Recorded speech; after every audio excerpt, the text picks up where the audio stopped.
it was a serious trek to get here. I think about 4 planes and almost 30 plus hours in transit.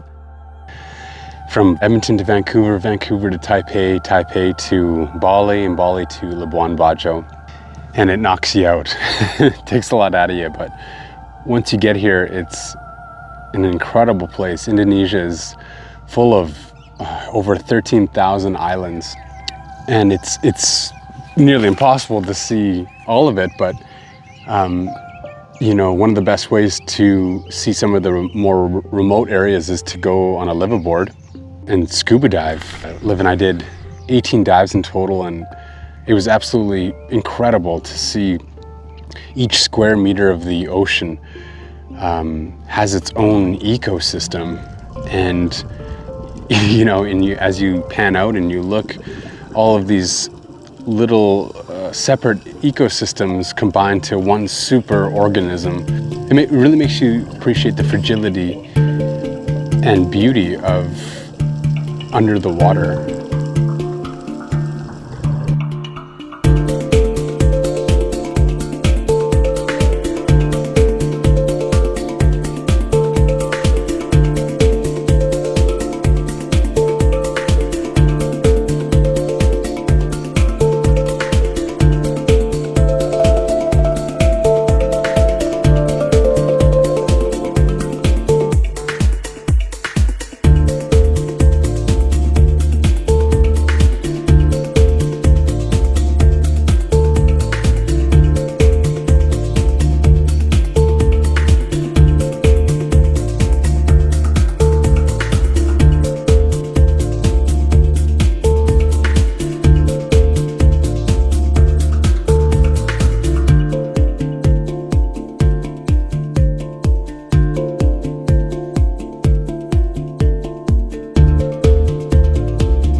You know, there's one point where I was looking out, I looked at Liv and then I looked at Ito, our dive instructor, and he had these little ears sticking out of his scuba night gear, and the moon was just shining on us as we were making our way to a dive site. And the moon had this radiating ring around it, and it felt like we were like Navy SEALs or something, with all of our equipment heading out into the darkness to go dive around a small island. This one night dive was extremely creepy, oh my God. Oof. All of the weird invertebrates come out when it's dark because it's safe to go out into the open and look to feed on something. There's this one point where I had my flashlight and I was looking at the radiating light around it, and you could see hundreds of worms just trying to get to the light. And then, you know, as I kept it, I would put it into one of the anemones, and like, the anemones are just incredibly complex creatures, and simple in a way, but it's almost like, you know, for thousands and millions of years, these anemones have evolved to different shapes and sizes and different specializations in different environments to catch their specific food in that area.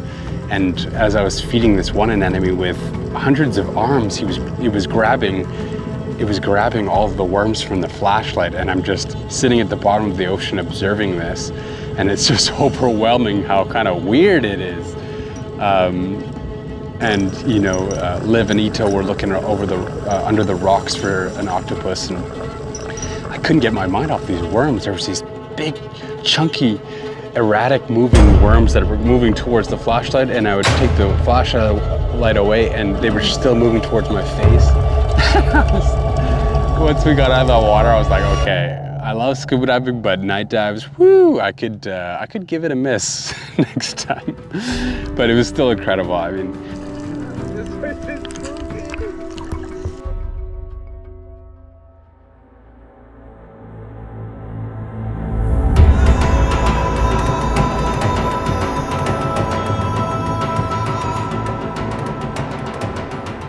we have 5 islands Komodo dragon live. Komodo pearl, Rinca, Gilimotan, and Nusukure and Padar Island. They totally more than 5 or 6,000 Komodo dragon to live for 5 islands. Oh, wow. Yeah, Komodo dragon, they can live until 50 to 60 years. 50 to 60 years, 70 kilometer or 20 kilometers an hour. Yeah, hunting spot for Komodo dragon. They call water and hole. We located some deer by the water. Did you really?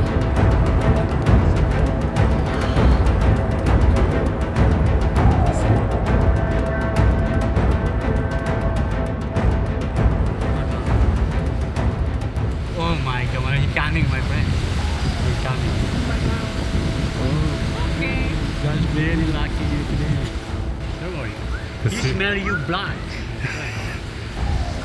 Look there. He smells you blood. He's pretty close. Yeah, you look the tongue that come up the tongue. He smell you. You have a blood in the fin. You see, he coming. You think he's close? He was coming, my friend. I don't know, man, but Dude, he's pretty close. Yeah, straight up coming to you, man. Okay, cool, my friend. hold on, I hold think on. that's good. Hang on. Yeah, you try it then, bro. Yeah, sorry. One, two, down. Yeah, okay. We found a $100. Komodo dragon. Holy shit. We set up a tripod. Oh my God. In front of it, he's gonna eat it. Oh my God. Bob, I think he's coming after you. in the world. Like, I think we need to start walking away now. You will stay back.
Everything was going well. We saw some awesome, huge turtles.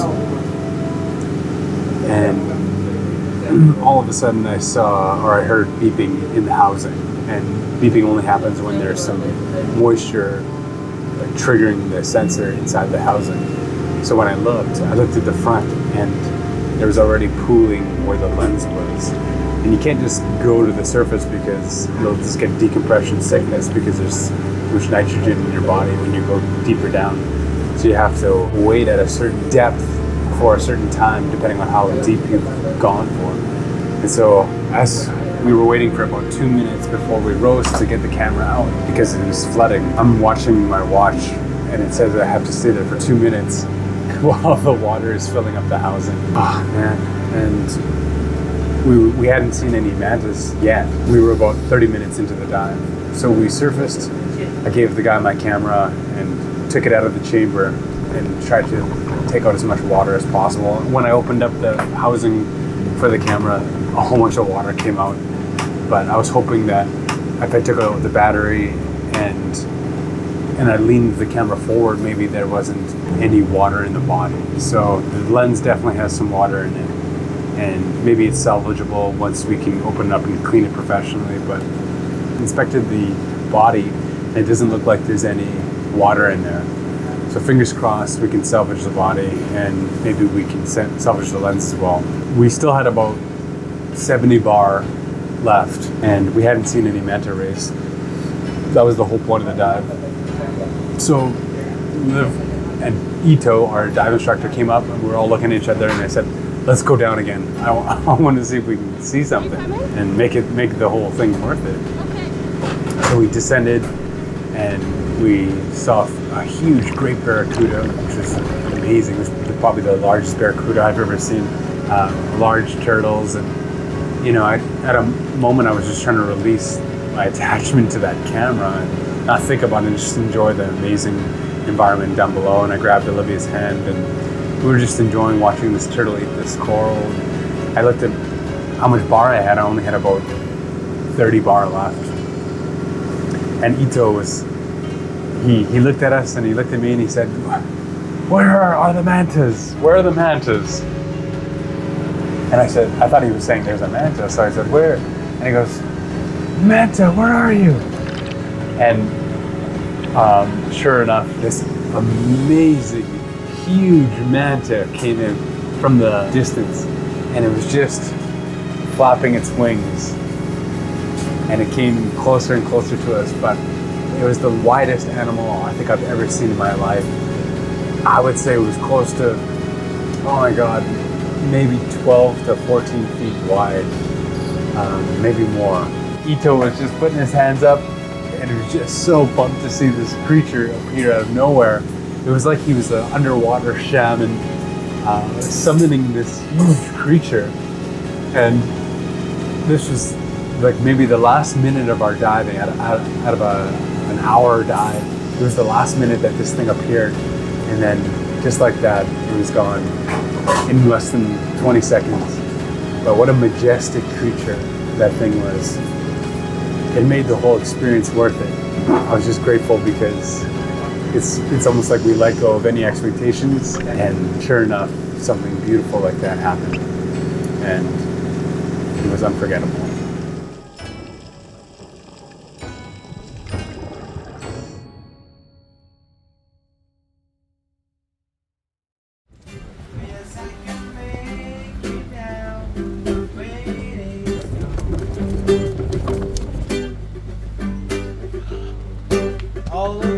When there is a current, what we do, we are hiding inside the overhang and then look out to the blue. It was a long time to be at sea with a bunch of random people, but I really enjoyed myself. I got my advanced certification, and our dive instructor was like, he was a core memory. Like when I think of Ito, I think of how I want to be as a person, just so kind and welcoming and easy and helpful and just a good person. And I really liked seeing the rays, manta rays. We haven't dived with them before, and just chatting with people and bullshitting and like having good conversations and not so good conversations and relaxing. As much work as it was to dive 18 times in 6 days, it was super relaxing in between, and we were spoiled with good food, healthy food, a good crew who took really good care of us, a lot of laughing, a lot of like lack of English, joking, jumping off the boat, and just embracing it. I lived in a bathing suit. I feel like I've lived in a bathing suit this whole trip, and we were barefoot, and it was pretty special. You know, it was a really neat experience. And it's cool because I got my open water certification on a liveaboard, and I got my advanced on a liveaboard, which I would like to say is pretty unusual. So all in all, the experience was super noteworthy, and I really enjoyed myself and really tested myself. I think diving, it was very hard. Some of the dives were really challenging, and you had to descend to like 20 meters very quickly, and we were diving with really experienced people who have like 300 plus dives, 1,000 plus dives, and so I really had to keep up, which was a challenge for me because you don't want to look like you don't know what you're doing. But even when I didn't know what I was doing or I missed a step, somebody was there to kindly remind me.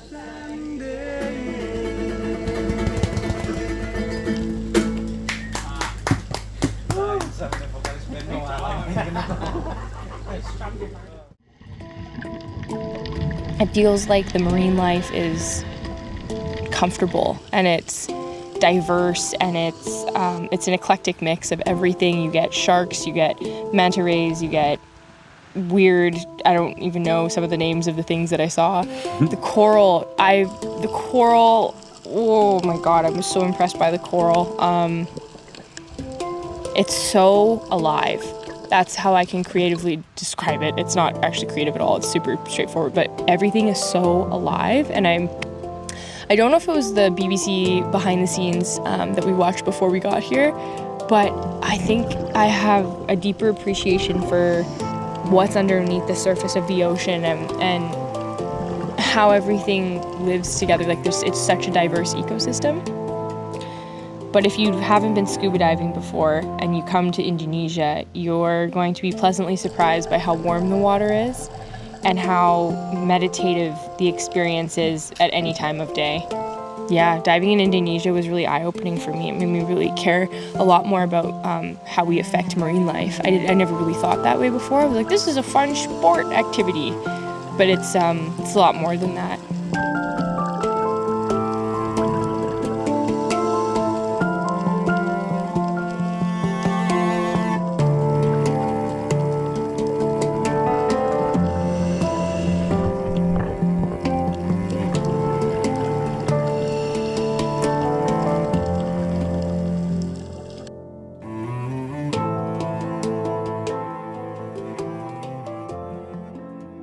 Once we made our way to Sudamala resort after, it was like we were knackered, and we took the next handful of days to just really disconnect. We are rowing the boat and going to that island. I've been daydreaming in my office at home about this. I've been researching on Google Earth about this island, and this afternoon I think it's all to live an eye.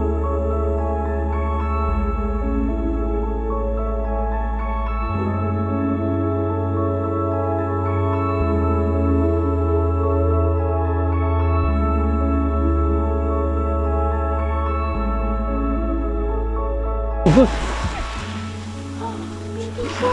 Baby shark. Hello.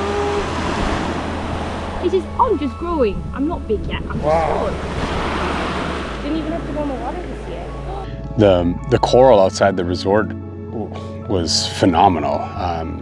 You could snorkel within less than 2 meters of water, and there's just so much life. And it was kind of cool to do just. Rather than focus on so many dive sites, it was like focus on snorkeling in one area and really slowing down your mobility so that you can appreciate just the small things that are around you rather than zipping out to so many different dive sites. So snorkeling actually was really relaxing, and it was like a beautiful walk in the park every morning.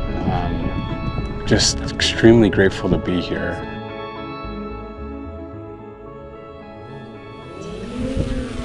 The coral looks a little different already on this side, and you could tell I already spotted sort of a seahorse looking snake. I think it's a seahorse. It's a little freaky because there's nobody here, the other side of the island, so gotta be careful, but it's always it's exciting to kind of put yourself in that mindset of the unknown and the exploration. I feel like a little kid again. Mounds of garbage from the years of accumulating off the shore. Nothing you can do about it, but when you see something, you just kind of pick it out of the coral, and that's all you can really do. But one of the highlights for today was definitely seeing the seahorse right off the bat. In all of our scuba diving, almost 20 dives in the Komodo Islands, we didn't see any seahorse. I'm sure we just missed it, but snorkeling in about 2 feet of water, sure enough, a beautiful seahorse appeared, and it was just really neat observing him for a bit. What would you tell your children? I would tell y'all who don't exist yet, you won't learn from a textbook like the way that you will learn about the world and yourself from traveling. It will push you to your deepest uncomfortable corner. It will make you poop your pants from being poisoned by food that is not cooked hygienically. You'll learn greetings in other people's languages, and you're going to come home and you're going to meet people from the countries that you travel to, whoever it may be. And it's going to be awesome. It's going to open your mind. It's going to expand your perspectives. It's going to make you feel empowered. It's a privilege to be able to travel. and it's a privilege. Knowledge is privilege. And to be able to have that on your side, you become a stronger person. And so take the time to stay curious. And we hope that, the two of us will be able to raise whoever we're speaking to be the most curious, kind, empathetic, and strong-willed people that we can, because that's the whole point of it. That's the whole point of having children, in my opinion. It's not about you becoming the most successful person who makes the most money. It's about being a good person. And I think traveling through the right lens and with the right intention does that to you. And thank you very much. One of my favorite parts and something that I learned on the trip was the importance of disconnecting from the world that we, that is so busy, that we live our busy lives in, and not having service for 5 days on our liveaboard was one of my favorite things, actually, because I wasn't able to check my phone. Like, I wasn't able to even check emails or messages, and it allowed me to actually reconnect with the present moment. And it's such a beautiful thing to be able to almost just fully be with yourself and the people in front of you and the surroundings around you. Liv and I really enjoyed that. It was really special to just spend so much quality time with each other, and it was just a beautiful trip, and I'm very grateful that we had the opportunity to be here.